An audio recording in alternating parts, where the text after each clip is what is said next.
وما کان ربک مہلک القری، یہ وہ بات اب دوبارہ آ گئی جو سورہ بنی اسرائیل میں آئی تھی، وما کنا معذبین حتی نبعث رسولا،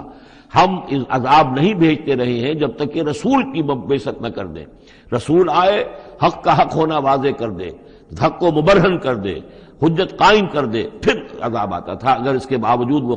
قوم اپنے کفر پر اڑی رہتی تھی۔ وما کان ربک مہلک القری، اور نہیں ہے آپ کا پروردگار ایسا کہ وہ بستیوں کو غارت کر دے اور برباد کر دے، حتی یبعث فی امہا رسولا، یہاں اب اس لفظ کا اضافہ ہو گیا، جب تک کہ ان بستیوں کی مرکزی بستی میں کسی رسول کو نہ بھیج دے۔ اس لیے کہ ظاہر بات ہے کہ ایک ایک گاؤں، ایک ایک بستی، ایک ایک شہر میں تو ممکن نہیں ہے، ہر ملک جو ہے اس کا ایک ایک دائرہ ہوتا ہے، اور اس دائرے کے اندر جو ہے ایک شہر جو بڑا مرکزی اہمیت کا حامل ہوتا ہے، تو اس امہا جو اس کا مرکزی شہر ہو،